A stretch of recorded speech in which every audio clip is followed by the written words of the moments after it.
दोस्तों, इस दुनिया में अक्सर आपको लोग ये कहते हुए मिला करते होंगे कि मनुष्य अपने भाग्य का निर्माता स्वयं है। मगर कहीं ना कहीं हमारे आसपास कुछ ऐसे उदाहरण मिल जाते हैं जिन्हें देखकर ये कहना पड़ता है कि नियति के आगे हर कोई मजबूर होता है।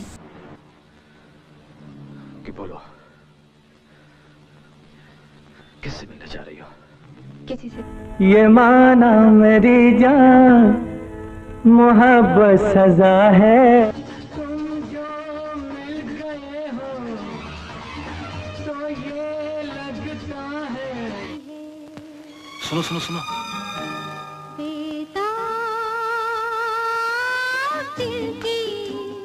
बाहर नहीं आएगा, कोई बात नहीं, हो जा जल्दी भाग जा, नहीं बाबा नहीं। और होता वही है जो नियति ने पहले से ही तय कर रखा है। हो सकता है दोस्तों कुछ लोग इस विचार से सहमत ना हो, लेकिन आज हम आपको ऐसा ही एक उदाहरण बॉलीवुड अभिनेता नवीन निश्चल जी की जिंदगी से लेकर बताएंगे। नहीं आज जल्दी आ जा, नहीं बाबा नहीं, बोलता हूँ आ जा। नहीं, तो फिर जा कहाँ रही हो? जहन्नुम में। चलोगे साथ? ये हुई ना बात। 11 अप्रैल 1946 को पाकिस्तान के लाहौर में जन्मे नवीन निश्चल जी को शायद बहुत कम लोग जानते होंगे, मगर ये अभिनेता एक समय में सिनेमा में सबसे सुंदर अभिनेताओं में से एक बड़ी मार खाएगा, कोई बात नहीं। साल 1970 में आई अपनी पहली ही सफल फिल्म अपने करियर की शानदार शुरुआत करने के बावजूद बहुत जल्द ही इनका करियर लड़खड़ा गया था। बोलता हूँ भाग जा, नहीं बाबा नहीं, सीधा देर जाएगा, कोई बात नहीं। जो मिल गया है तेरा सहारा, एक बड़ी मार खाएगा, कोई बात नहीं। फिल्म सावन भादो के निर्माता निर्देशक ने उस समय 2 नए कलाकारों को अपनी फिल्म में अवसर दिया था। इसमें हिंदी फिल्म अभिनेत्री के रूप में अपनी पहली फिल्म कर रही रेखा इसके पहले साउथ की फिल्मों में काम कर चुकी थी और अभिनेता के रूप में इनके सामने काम नवीन निश्चल कर रहे थे। मोहन सहगल के कुछ शुभचिंतकों ने इस जोड़ी को एक असामान्य जोड़ी कहा था, क्योंकि उस समय अभिनेत्री बनने के लिए गोरा रूप होना बेहद जरूरी हुआ करता था, मगर रेखा का रंग सांवला था। वहीं दूसरी तरफ अभिनेता बने नवीन निश्चल जी काफ़ी गोरे थे। लेकिन दोस्तों, इस फिल्म के रिलीज होने के बाद इस रंग में विपरीत जोड़ी ने लोगों का मुंह बंद कर दिया था और फिल्म ज़बरदस्त हिट साबित हुई। फिल्म हिट होने के बाद नवीन जी के घर निर्माताओं की लाइन लगने लग गई और नवीन जी ने बिना सोचे समझे ढेर सारी फिल्में साइन कर लीं।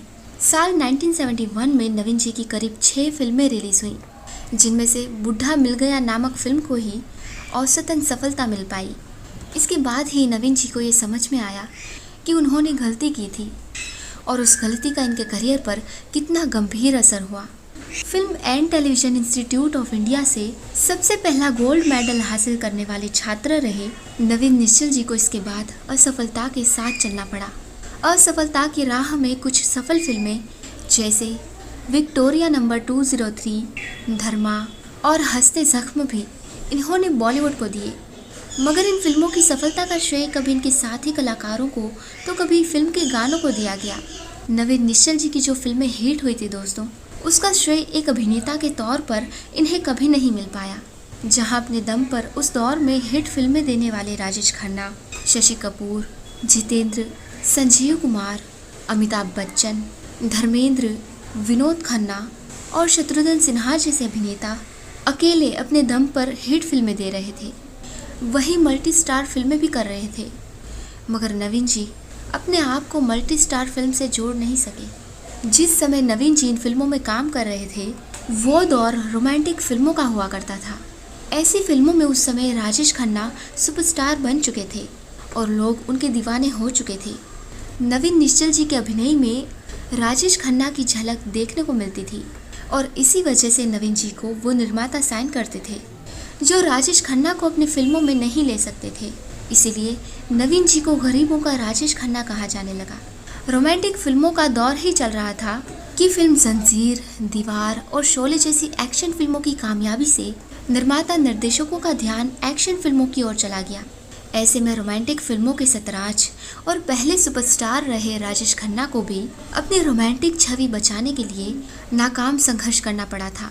नवीन निश्चल भी इन एक्शन फिल्मों के शैलाब बच नहीं पाए।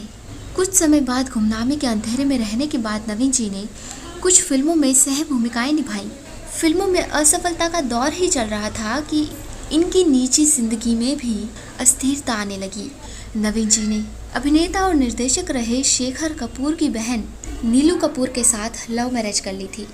कुछ समय बाद नवीन जी और अभिनेत्री पद्मिनी कपिला के बीच बढ़ती नज़दीकियों की वजह से इनकी पत्नी नीलू ने इनका साथ छोड़ दिया और अलग हो गई। बाद में पद्मिनी ने भी इनका साथ छोड़ दिया। इसके बाद नवीन जी ने गीतांजलि से शादी की, लेकिन दोस्तों गीतांजलि ने फांसी लगाकर आत्महत्या कर ली और नवीन जी और उनके भाई प्रवीण पर प्रताड़ना का आरोप भी लगाया था। हालांकि मुंबई के सेशन कोर्ट ने नवीन जी को इस केस में बरी कर दिया, मगर इस हादसे से इन्हें काफ़ी धक्का पहुंचा था। इतना कुछ होने के बाद फिल्मों को छोड़ नवीन जी ने टेलीविज़न की तरफ अपना रुख मोड़ लिया और कुछ धारावाहिकों में भी काम किया। इनमें से एक धारावाहिक देख भाई देख बेहद लोकप्रिय हुआ था। फिल्मों से टेलीविज़न के सफ़र के बाद 19 मार्च 2011 को पुणे में दिल का दौरा पड़ने की वजह से इन्होंने इस दुनिया को अलविदा कह दिया।